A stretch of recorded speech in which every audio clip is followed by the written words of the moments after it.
Les lumières fluorescentes de la salle de conférence principale de TechVision semblaient particulièrement crues ce matin-là. J'ai ajusté mon blazer gris simple, me sentant déplacée au milieu de la mer de costumes de créateurs qui se réunissaient pour l'annonce spéciale du PDG Richard Maxwell. Après 15 ans en tant qu'ingénieur de recherche principal de l'entreprise, j'aurais dû être habituée à ces rassemblements corporatifs, mais quelque chose semblait différent aujourd'hui.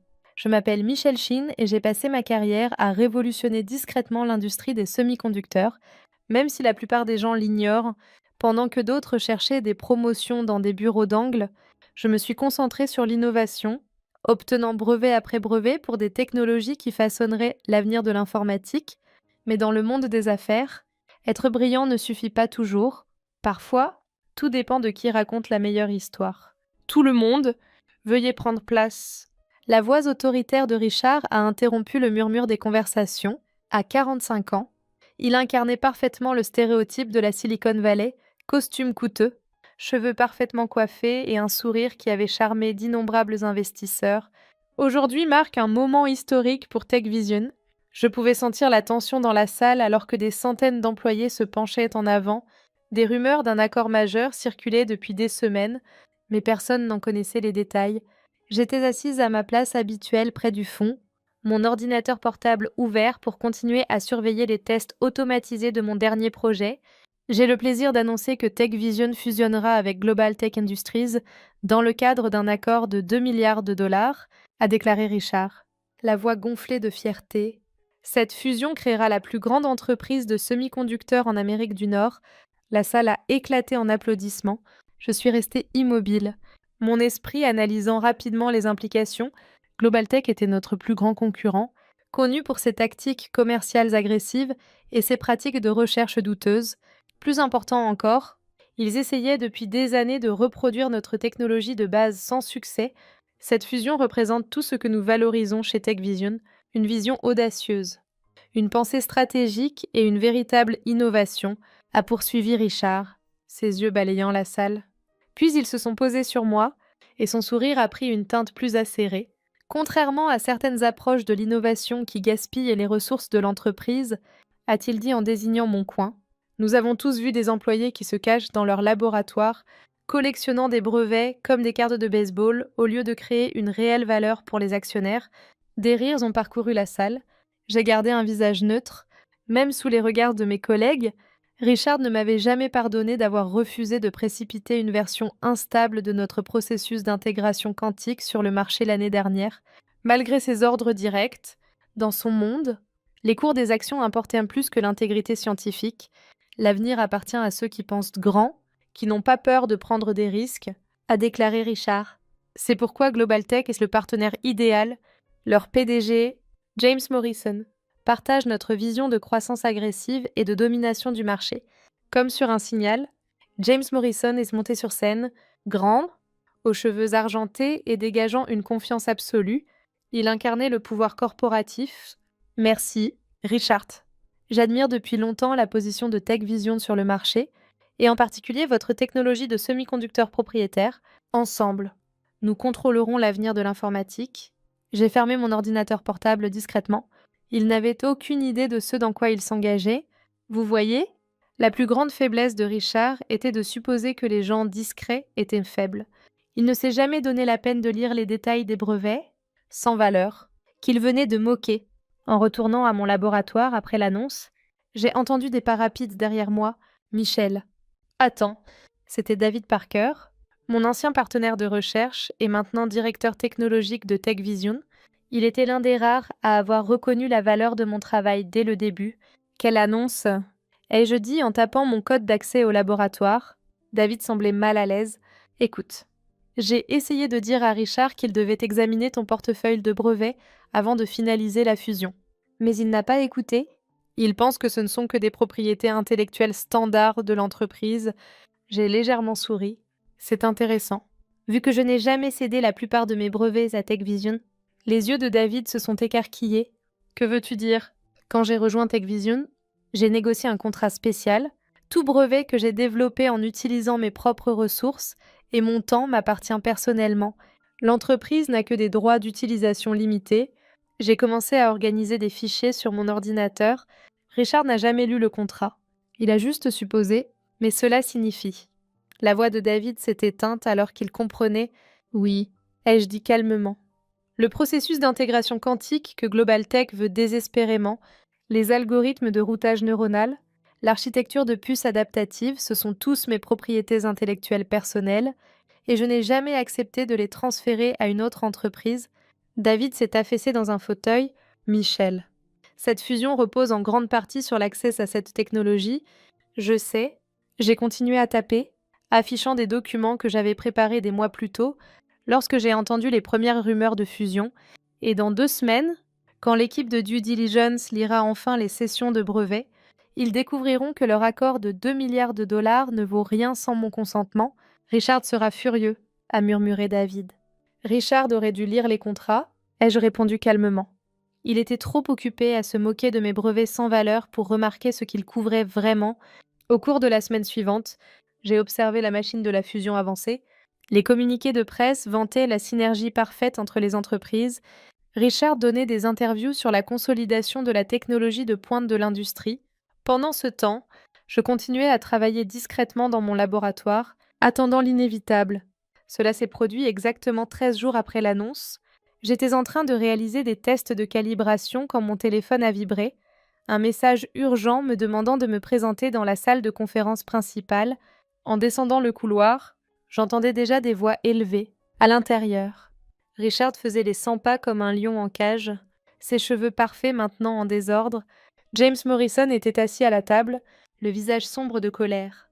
Autour d'eux, des avocats et des cadres feuilletaient des documents avec des expressions de plus en plus paniquées. Maléchine m'a interpellé un des avocats de Global Tech. Nous avons examiné les cessions de brevets pour le portefeuille technologique de base. Il semble y avoir une complication. Une complication. La voix de James Morrison aurait pu trancher de l'acier. L'ensemble du cadre d'intégration quantique est enregistré à son nom personnellement. Pas à TechVision. Richard s'est tourné vers moi, le visage rouge. Quel genre de jeu joues-tu? Ces brevets appartiennent à cette entreprise. J'ai sorti ma propre copie de mon contrat de travail, celui que j'avais négocié il y a 15 ans, quand TechVision était désespéré de recruter des talents en ingénierie. En fait, non mais... Mon contrat stipule explicitement que toute innovation développée avec mes propres ressources reste ma propriété intellectuelle. TechVision a des droits d'utilisation, mais pas de propriété. C'est impossible, a bafouillé Richard. Personne n'a de tel contrat. Vous l'avez signé vous-même, ai-je dit doucement. Bien que, visiblement, vous ne l'ayez jamais lu attentivement. Tout comme vous n'avez jamais vraiment compris la technologie que vous essayez de vendre, nommez votre prix. A soudain dit James Morrison.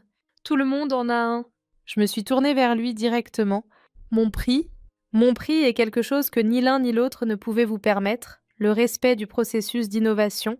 Vous voyez, je ne suis pas intéressée à aider 2 entreprises à fusionner juste pour qu'elles mettent sur le marché une technologie non testée et potentiellement nuisible aux consommateurs. Tu ne travailleras plus jamais dans cette industrie, a menacé Richard, son vernis corporatif enfin fissuré. J'ai ri doucement. Je ne travaille pas pour l'industrie, Richard. Je travaille pour l'avancement de la science. Et après, aujourd'hui, je le ferai là où mon travail était réellement valorisé. Comme sur un signal.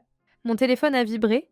Le message venait de la Fondation nationale des sciences, confirmant ma nomination comme nouvelle directrice des initiatives en informatique quantique. J'avais soumis ma lettre de démission à TechVision ce matin-là, programmée pour arriver juste après cette réunion. Tu avais tout prévu, a accusé Richard, comprenant enfin « Non, Richard. C'est toi qui as tout prévu quand tu as décidé de vendre une technologie que tu ne possédais pas. Je m'assure simplement qu'elle reste entre des mains responsables. » Je me suis levée, lissant mon blazer. Maintenant, si vous voulez bien m'excuser, j'ai des brevets à examiner. Des vrais, pas des sans valeur. En quittant cette salle de conférence, je me suis sentie plus légère que depuis des années. Parfois, la personne la plus discrète dans la pièce est celle qu'il faut surveiller le plus attentivement, parce que pendant que les autres s'affairent à parler de faire l'histoire, nous sommes occupés à l'écrire. L'annonce de la fusion a été retirée le lendemain. Les actions de TechVision ont plongé. Richard a démissionné sous la pression du conseil d'administration, mais l'histoire réelle ne faisait que commencer. La nouvelle a déferlé comme un tsunami dans la Silicon Valley. La fusion Tech Vision Global Tech de 2 milliards de dollars s'effondre. Les brevets clés appartiennent à une ingénieure, pas à l'entreprise. Criaient les gros titres.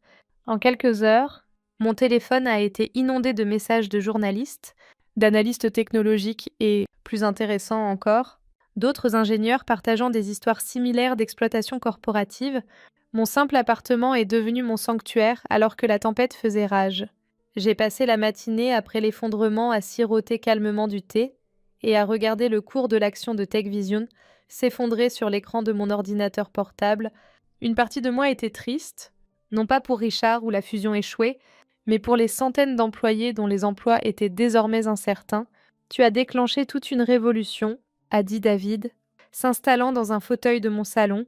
Il avait apporté des bagels et du café, une sorte d'offrande de paix. Le conseil est en plein chaos. La lettre de démission de Richard blâmait tout le monde sauf lui, bien sûr. J'ai hoché la tête, affichant d'un document sur mon ordinateur portable. Je m'y attendais. C'est pourquoi j'ai préparé ceci. J'ai tourné l'écran pour lui montrer un plan d'affaires complet. Un nouvel institut de recherche axé sur le développement technologique éthique. Pas de délai précipité. Pas de compromis pour des profits trimestriels. David s'est penché, parcourant le document. Tu vas avoir besoin de financement, d'installation. Déjà arrangé? Ah, et je souris. Tu te souviens du commentaire de James Morrison? Tout le monde a un prix. Il avait raison, mais pas comme il le pensait.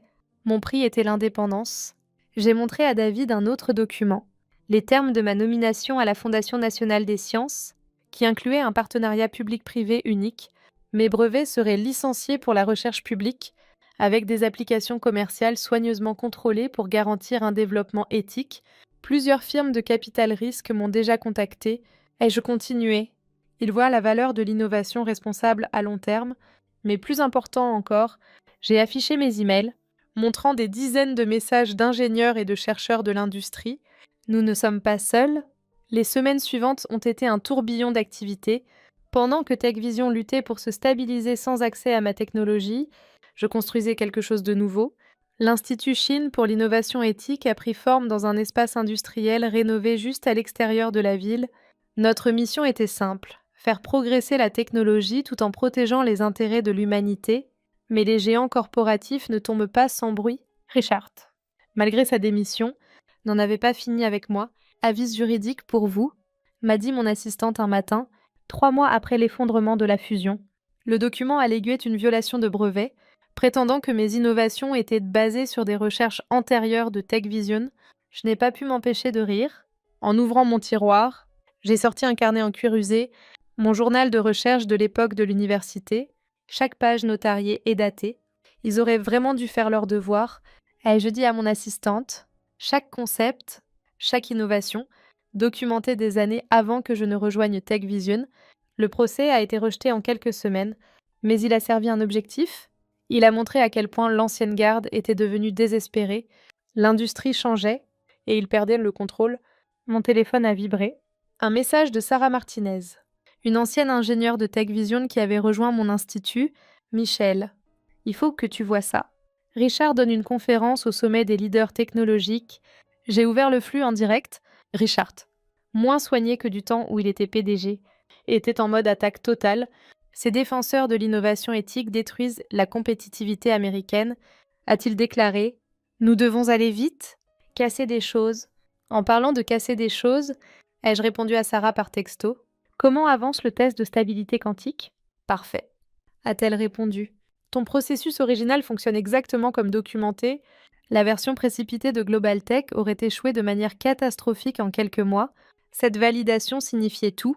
Pendant que Richard s'évertuait à défendre son leadership raté, nous prouvions que l'innovation éthique et rigoureuse pouvait réussir. Les premiers brevets de l'Institut Chine étaient déjà licenciés à des fabricants responsables. 6 mois après l'effondrement de la fusion, je me suis retrouvée sur une autre scène, m'adressant à une salle comble à MIT. L'innovation ne consiste pas seulement à être le premier sur le marché, ai-je dit au jeune visage enthousiaste. Il s'agit d'avoir raison, de créer une technologie qui sert l'humanité, pas seulement les actionnaires. La réponse a été écrasante. Les candidatures à nos programmes de recherche ont afflué. Plus important encore, d'autres entreprises ont commencé à adopter notre cadre de développement éthique. L'industrie évoluait. Un an jour pour jour après l'annonce de la fusion de Richard, j'ai reçu une visite inattendue. James Morrison, désormais détaché de Global Tech, se tenait dans mon bureau, l'air humble. J'avais tort, a-t-il dit simplement, pas seulement à propos de la fusion, mais sur toute l'approche de l'innovation. Les résultats de ton institut cette année, il a secoué la tête. Nous n'aurions jamais pu accomplir cela avec notre stratégie de mise sur le marché précipité. Je lui ai offert un siège. La technologie n'a jamais été le vrai problème. James. C'était la philosophie qui la sous-tendait. Quand on privilégie les gains à court terme au détriment de la responsabilité à long terme, on finit par n'avoir ni l'un ni l'autre. Il a hoché la tête lentement. C'est pourquoi je suis ici. Ma nouvelle firme de capital risque veut investir dans l'innovation responsable. Pas de pression pour des sorties rapides. Pas de précipitation sur le marché. Envisagerais-tu de rejoindre notre conseil consultatif? Je l'ai étudié un instant. À une condition, nous établissons un fonds pour les chercheurs indépendants, aider les autres à protéger leurs innovations comme j'ai protégé les miennes. L'accord que nous avons conclu ce jour-là a changé à jamais le paysage du financement de l'industrie. Le Fonds de protection de l'innovation indépendante est devenu une bouée de sauvetage pour les chercheurs confrontés à la pression corporative pour compromettre leur travail. Richard. Il a essayé de faire un retour avec une nouvelle start-up, mais les investisseurs avaient retenu la leçon. La dernière fois que j'ai entendu parler de lui, il écrivait d'un livre sur le leadership disruptif. Bien que je doute qu'il mentionne comment son propre leadership a été perturbé, TechVision a survécu. Bien que changé, le conseil a nommé David PDG et il a mis en place une politique complète d'innovation éthique. Mes brevets sont toujours licenciés à eux, mais maintenant sous des conditions strictes de contrôle qualité. L'Institut Chine continue de croître. Nous nous sommes étendus à 3 nouveaux domaines de recherche et notre cadre de développement éthique est devenu une norme industrielle. Plus important encore, nous avons créé une communauté où les esprits brillants peuvent travailler sans compromettre leurs principes, parfois la nuit. Je travaille encore tard dans mon laboratoire, comme je le faisais chez TechVision, mais maintenant, quand je regarde à travers les murs de verre, je vois d'autres faire de même, des chercheurs libres de poursuivre l'innovation à leur propre rythme, sans crainte de la pression corporative. Sur mon bureau trône une copie encadrée de ce contrat spécial que j'ai négocié il y a 15 ans. À côté, une photo du jour d'ouverture de notre institut, montrant une équipe diversifiée de scientifiques et d'ingénieurs, dont beaucoup ont quitté des emplois corporatifs prestigieux pour rejoindre notre mission. La semaine dernière, une jeune ingénieure m'a demandé si je regrettais de ne pas avoir vendu mes brevets, pour ce qui aurait sûrement été des centaines de millions. Je lui ai montré notre dernier projet, une percée dans l'informatique durable qui pourrait réduire la consommation énergétique mondiale des centres de données de 60%. Certaines choses, lui ai-je dit, valant plus que l'argent.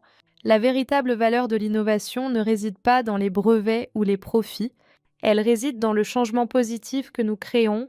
Alors que j'écris ceci depuis mon bureau donnant sur notre campus en expansion, je repense à ce jour dans la salle de conférence de TechVision, quand Richard s'est moqué de mes brevets sans valeur. Il n'a jamais compris que la vraie valeur ne se mesure pas en cours d'action ou en accord de fusion. Elle se mesure en impact, en vies améliorées, en problèmes résolus. La révolution que j'ai déclenchée ne concernait pas seulement les brevets ou le pouvoir corporatif. Il s'agissait de prouver que la détermination discrète peut surmonter l'arrogance bruyante, que l'innovation éthique peut surpasser l'ambition téméraire.